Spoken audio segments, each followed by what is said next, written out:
Los viajes de Gulliver, de Jonathan Swift. Capítulo 5. El autor se vale de una insólita estratagema para impedir el desembarco del enemigo. El emperador le confiere una alta distinción honorífica.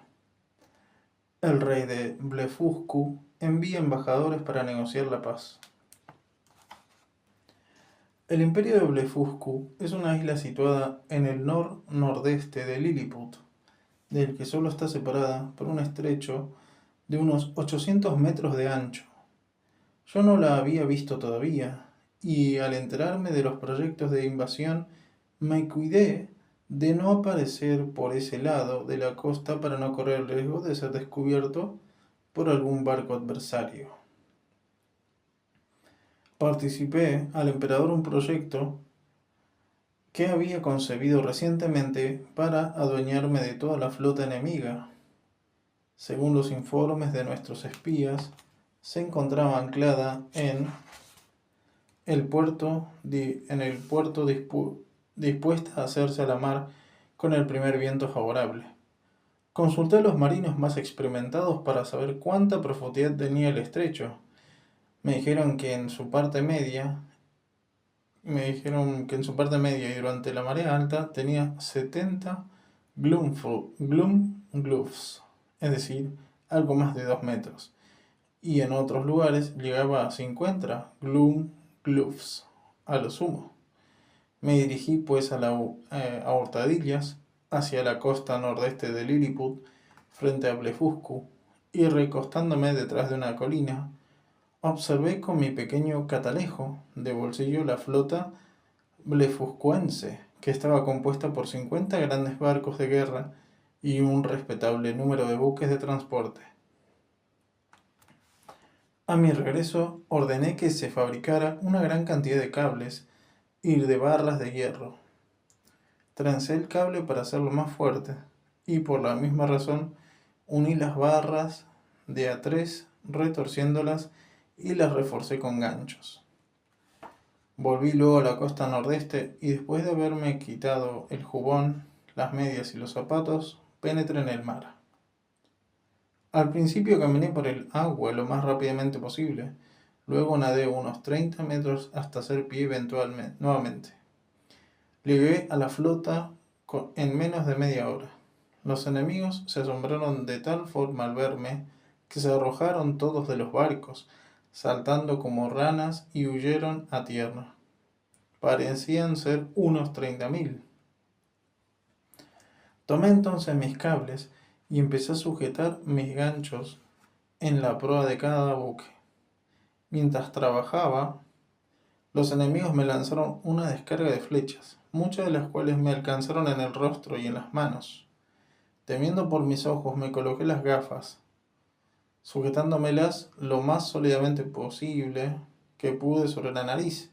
De esta manera me fue posible proseguir con una tarea, a pesar de la avalancha de flechas que caían sobre mí.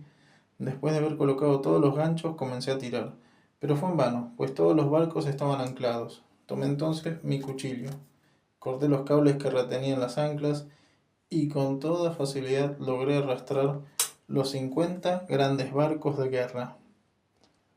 Los blefuscuenses, que no habían adivinado mis propósitos, se quedaron tan sorprendidos como desconcertados.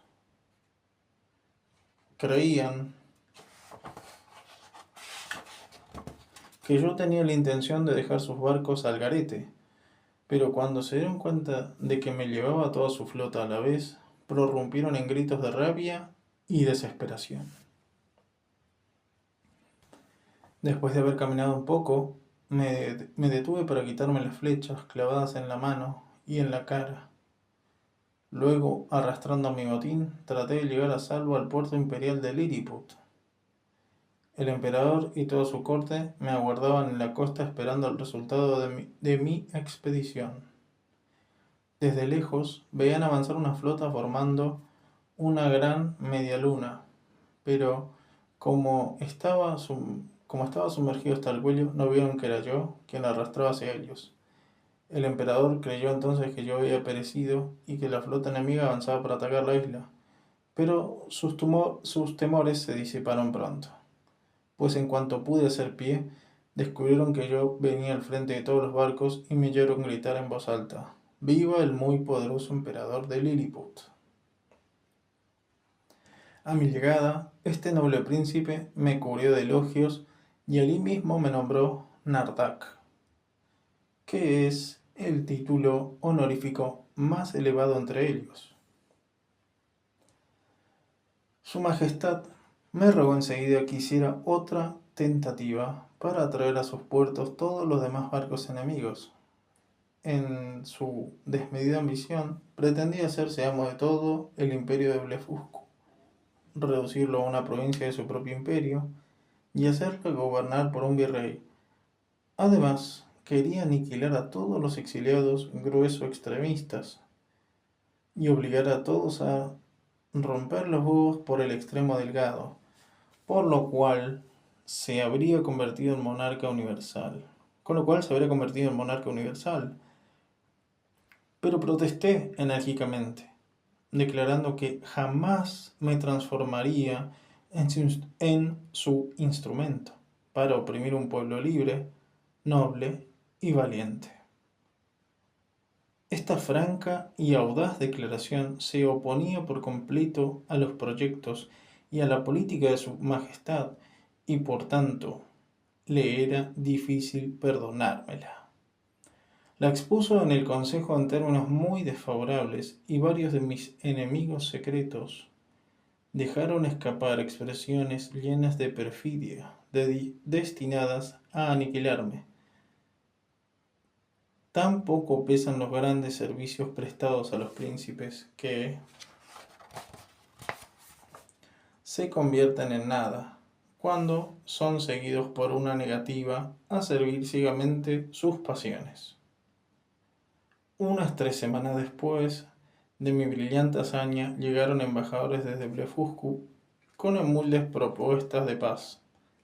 El tratado se concretó pronto, en condiciones muy ventajosas para el emperador. Luego los miembros de la embajada me hicieron una visita. Comenzaron por prodigarme cumplidos acerca de mi valor y generosidad, y, en nombre de su señor y amo, me invitaron a ir a su país. Algunos días más tarde, solicité al emperador un permiso para ir a saludar al gran rey de Blefuscu. Me respondió que me concedía su autorización, pero observé mucha frialdad en sus palabras.